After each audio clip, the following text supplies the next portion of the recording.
Well, you need like a catchy first line, like "Hello, Chess NYC community and No, Chess it's not World." just NYC. It's Hello World. Well, then fine, but you have to have some sort of intro.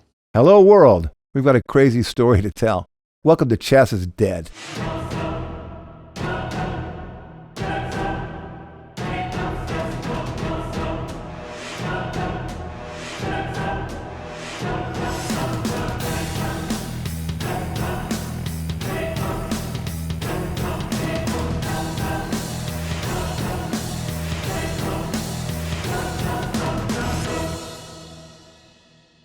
So what do we mean chess is dead? Obviously, we're involved in the chess business, and we're not saying don't play chess. Chess is dead is a reference to the state of the game that we came across when we got involved in it. Chess is dead refers to the keepers of the game for all these years in the United States specifically, because I don't know about chess abroad, but specifically in the United States, how the keepers handled the game of chess and the lack of growth, the lack of warmth, the lack of empathy, the lack of good-naturedness, the lack of teamwork, the lack of camaraderie, the lack of any semblance of common sense. And we learned about it the hard way. We went into the business eyes wide open to work with the chess community, because I understand and we understand that partnerships are the key to success. That when you bring people together and teams together that possess different talents, that the sum is greater than the parts. And that's what makes things work in the business world and in the games world and everything else. So we came out there and we said, you know what? None of you are particularly amusing or engaging, but you're good chess players. And you clearly, you have a tremendous passion for the game. So the first thing we did was come to them and try to partner and work with them. The lack of sophistication was just, we drowned in it. It didn't work from day one. We went to people, we paid them good sums of money. They did everything they could to mistreat us. They had no respect for the partnership. They had no respect for the new approach to the game. And we lost respect for most of the chess players that we worked with increasingly on a day-to-day basis. We went to work with clubs. We went to work with grandmasters. We went to work with masters.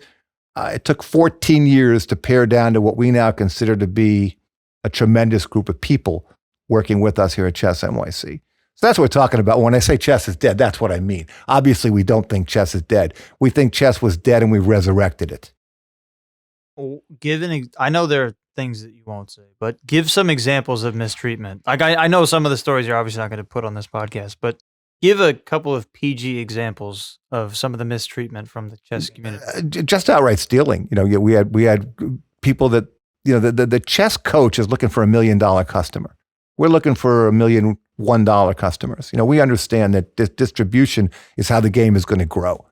A chess coach or a chess talent tends to be extremely greedy. And people stole from us. People cheated us. People did whatever they could because they didn't respect where they might grow through us. Instead, they stole from us and tried to hold on to things that we introduced them to. That's as far as I can talk about, I mean, even the guy that was selling books and T-shirts on the corner of 112th and Broadway, who I thought we ended up properly and on the right terms in the end, even he was dishonest with me. This kid was literally going out of business when I met him, and even he mistreated me. So there is a lack of compassion in the community, and they're just something that we have to figure out how to navigate around now. We realize that we can't work with them, and that with each passing day, we want to work with them even less. I remember the story that I always come back to when I talk about that was we always do camps every year. And there was one time that a coach decided that in our fund, we didn't have enough money for juice because we collect money every day for pizza, juice, ice cream, etc. And you're obviously not required to have anything that you don't want. But the rule was we always had to have juice available to kids. And so rather than sticking a crowbar in his wallet and spending a few bucks and then getting reimbursed later. No, that's not the story. What happened was we had these two chess players running a camp. And every day we collect $5 for lunch and $3 for ice cream. And you log it on the roster so you know that you have $8 for these kids if that's what they're getting, or $5. Well, these guys were chess players, and chess players, by the way, are remarkably disorganized. I just had this conversation a moment ago with one of my favorite chess coaches in the organization.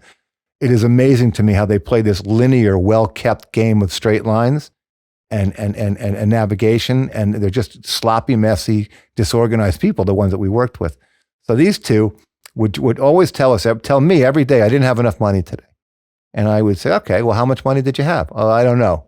What did you collect? All I know is I didn't have enough, and I had to go in my pocket to pay for pizza and ice cream. I said, well, there's a sheet here. If you just fill it out for me and show me, if you're short, we'll fill it out. I would never let you go in your pocket to pay for this, but the budget's supposed to be adequate. You shouldn't run out of money. But they could never tell me how much they collected. So finally, after one day, one of them says the kids only had water. I learned after the camp day, all the kids had water. There was no juice to be found. There was no soda, because he was convinced that he didn't have enough money and he wasn't going to spend his money again. Now, I know they were collecting 150% of what they were spending. Now, I'm not saying that they stole. I'm saying they were moronic. So what I did was I took that responsibility away from them, and I gave it to just an assistant that was on site. And they reported the funds to me. So first of all, the guy with the water, we let him go. If you can do that to a group of kids because you can't figure out how to count a dollar, then we're not friends, and shouldn't be there. So we got rid of that guy. And the other guy, his other partner in crime there, and I say crime loosely because I don't think anything was dishonest. I think it was imbecilic. I gave the responsibility to an assistant, and there has never been a day since then that we haven't had X amount of money left after all the pizza and all the ice cream and even extra pizza and extra ice cream for those kids that forgot to pay for it. So that was a chess player who decided to not give the kids what the treat they were entitled to, because he couldn't count the money to know how much he had on site. And that's unequivocally what happened. So you conduct these interviews and you hire people. How do you know if someone is good with kids in your initial interviews? I mean, some of them were clearly wrong because one of them refused to get juice for kids because he thought he didn't have enough money. How do you know that a person is a good or not good fit with your company? Oh, well, I'll tell you, first of all, the guy that we're talking about that gave the kids water like they were in prison is not a bad guy. He's not a bad guy. He's grumpy. He's not a bad, I mean, the kids enjoyed him and he enjoyed the kids 80% of the time, but he was grumpy. And because he was unorganized, he had convinced himself of the fact that he was paying money that he was never paying. So I don't hate the guy. I just think he didn't belong with us. And the interview process is, it's several layers of it. One is, what do they know about chess? Two is, what else have they done? Are they ballers? Have they done things in other children organizations and community organizations? Are they students? How long did they work? Wherever they worked, how long were they there? If you got a guy that works 4 months and he has 10 jobs, that means he has an expiration date of 4 months. And that's not a guy you want to bring in, because continuity with the kid is important. We go out there with showmanship and we teach the love. We share the love of the game. So it's mostly depth of personality when I meet with them. How engaging are they? How qualified are they in chess? So we figure out where they fit in as far as what they might be able to do with us. And then what type of degree of responsibility have they shown in the past? And that's usually done through employment history. And I do check out their Facebook page. I do check out their social media to see what they're doing, because if they've got a foul mouth and things like that on social media, they can't work with us. We're looking for we want people that really have a dream, that want to come in and work with us, and understand that our responsibility is the safety and well-being of the children, the teaching them of a great game and their enjoyment and the joy for the children, and that just maybe they could have a real career going forward. And we've done that with several employees. And then the other kind of employees, the college kid or the social level chess player that just, is an all around good guy, good girl that we enjoy being around. That's the only criteria. You don't have to have a master's degree. You just have to be a good, well-rounded person. That's really what I look for. Since we've gotten into this topic of old employees, one of the largest and most important chapters of the Chess NYC story is that of the Village Chess Shop. I don't know about you. I have great memories of that place. I don't miss it ever. Like, I don't ever want to go back there, but I do have some really fond memories of that location in particular. Well, the Village Chess Shop, I don't know it was that big an event, but I call the story of the Village Chess Shop is the story of the moron who bought the Village Chess Shop. And the moron who bought the Village Chess Shop was me. When I took this kid off of the 112th Street and Broadway selling T-shirts and books, and we got involved in schools and things, and then we did some things on the street, the Village Chess Shop became available for purchase. And I learned about the history of the Village Chess Shop, its 40-year history and its following, and people really worshiped the Village Chess Shop. It had not made money in years, but I had a retail background, so I thought, you know what, okay, I'll go in there, and owning the Village Chess Shop would be a stamp of credibility to Chess NYC and would help catapult us into the eyes of the world of people with interest in chess. Did it ever? Did it ever what? Well, at any point, was it ever really successful as far as monetary wise? I have no idea. Not while I was alive. Yeah, no, that's what I thought. I was just curious. The way you said it made it sound like maybe years prior. So we buy this chess shop, and we put Chess NYC there. That's the base of operation. And it's filthy. It's this disgusting, sticky place that people worship, So the Village Chess Shop with people coming in and playing for a couple dollars an hour to play, and we had a museum of inventory that I paid much too much money for. So we're selling stuff there, and we're doing a little bit, and we're losing money. Every month we're losing money. We realized that the players there are a lot of them are homeless. That they're coming in, that they're not well-to-do. Now, there's a balance. There were some fun, nice people that we met there that were well-to-do, and some of the homeless guys were great, too. But they would come in, and we came to this reality, and so we decided to open the Village Chess Shop for 24 hours. We never shut it down. I paid payroll, salary, all the way through the middle of the night so that there was a warm place to at least go play chess if they didn't have anywhere to go, put their head down to go sleep. It just seemed like the right thing to do. Why do you think it was worshipped? Well, it's been around. It was around for so long that people all around the country still know the Village Chess Shop. And the problem with it is they don't come there to buy. They come to like it's a museum. And they came to look at it. The business was... to charge an entry fee. We tripled the revenue of the Village Chess Shop and still lost $20,000 a month running it. So we made it, but we did it. I wasn't, my opinion was it was worth the $20,000 and say, we probably got it to about 10 in the end. It was worth that investment to A, to solidify the chess shop, and B, to provide these people that I'm talking about somewhere to come into, to have a respite, somewhere to play and do their thing and be together with friends. But what we got for it was they stole from us. Nobody bought anything. They'd come in and they'd point at the inventory and say, "Oh, that's a great set." And it just was like the theater of the bazaar. It was not a true business. And eventually, after losing a tremendous amount of money, we decided to close it. We decided that if they don't appreciate that we kept the sucker open 24 hours a day for them, and they still steal from us, and we had cameras there. I mean, I have videotapes of things that you wouldn't believe. If that was what it was all about, then there was no reciprocity. There was no friendship. There was no love. There was no family. And the people, they're all were crying when we closed it, that were whining about the fact we closed the Village Chess Shop, that we shut down institution. Not one of them spent a dime in there. And I have to tell you that when I shut down the Village Chess Shop, I did not shed one tear. There wasn't, I didn't even sniffle. That was the worst 2 days of moving ever. And we moved our apartment like a few years later, and that was terrible. That day was horrible. It was 40 years of antiquated inventory that didn't sell. That you had too many of this and too much of that. And yes, it took a long time to clear it up. And the end of the story, which is not so funny, was the inventory burned down in a fire in storage later. So the Village Chess Shop is not a pleasant experience for me. I'm entirely happy that I got out of there. We moved into another place that we enjoyed for a long time on West 3rd Street. We were there until the pandemic. And then from there, we ended up where we are now in Soho. And things happen for a reason. But the idea of the Village Chess Shop, the good about it was I learned a lot about the chess community and things while I was there. I don't think I'm sorry that I did it. It just was unbelievable, the lack of gratitude from the players.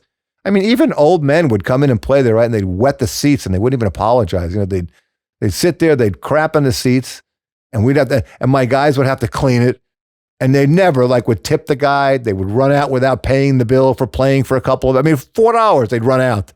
It was just a bizarre existence. So closing the door the day of Sandy, that's when we closed it, was one of the easiest things I ever did in my life. Hurricane Sandy. Also, one other note is that it had a really interesting amount of celebrity clientele. You got a lot of people who were really famous who went in there all the time. Everybody knew the Village Chess Shop. Everybody. Sandy Koufax, Tracy Morgan, Dave Chappelle. Dave Chappelle. Like real celebrities would come in all the time. Not all the time, but they would come in. What's that guy? What's the rapper? One of the original. From the Wu-Tang Clan. He would come late at night. RZA would come play late at night. I mean, there was something. There was entertainment value to it, but it was a place its time had come and gone. It was outdated. It had outlived itself. Harold Ramis, is that his name? Harold Ramis was a great guy. He came in. Yeah, I was upset when he passed away. He was a really great guy when he came in. He bought something for his daughter. He was really, really, really, really nice. They were all the celebrities that came in were always very nice. They all respected what it was. They enjoyed just being there. It was an interesting place. I don't miss it, but like I said, I have some fantastic memories. I don't want to go into all of them. I mean, Arnold Schwarzenegger would buy chess sets for us when he was governor of California to ship over there to give to dignitaries that visited the state of California. Sandy Koufax came in and bought a set for himself. Tracy Morgan bought a set for himself. Harold Ramis bought for his daughter. I mean, there were some interesting experiences there, but I am glad that it's in the past. It's in the rearview mirror. Yeah. I remember you putting your arm through the glass window that one time. Well, I tripped. Yeah, no, I know. We had a glass cabinet that held, I think it was books and shirts. I have a scar. Yeah, I tripped. Yeah, he put his elbow through a glass showcase. Yep. That's again, a memory I'm happy to have in the rearview mirror. Yeah, it was just so many fun. It was a great place. It was a great place for a child. Yeah, do you remember? I remember the 72-hour chess tournament that it was supposed to be 72 hours. Nobody could do it for 72 hours. Everybody was buckling after 24. It was supposed to be a chess marathon. Yeah. And it was awful. I want to do a lot of things there, but nobody, they're just, the chess community is just not a generous community. It was just everybody. It was another level of unkind. First, it was the club in the village that we went to work with that stole from us, was just not nice to us and blew it. There was a village chess community that the only ones who were nice to us were the ones who visited once every 2 years. I mean, it wasn't unhappy to be there during an afternoon when there was a lot of play going on. It was pretty cool, but they stole. I mean, it was just like I said, I didn't shed one tear when I closed it. It is behind me. I have no sad thoughts about, gee whiz, don't I wish I was still there? No, I don't wish I was still there. I also don't miss retail at all because of that. That's another discussion. That's not about chess. We have a long history of retail in this family is what he's talking about. But am I glad I did it? Probably. Did it disappoint me?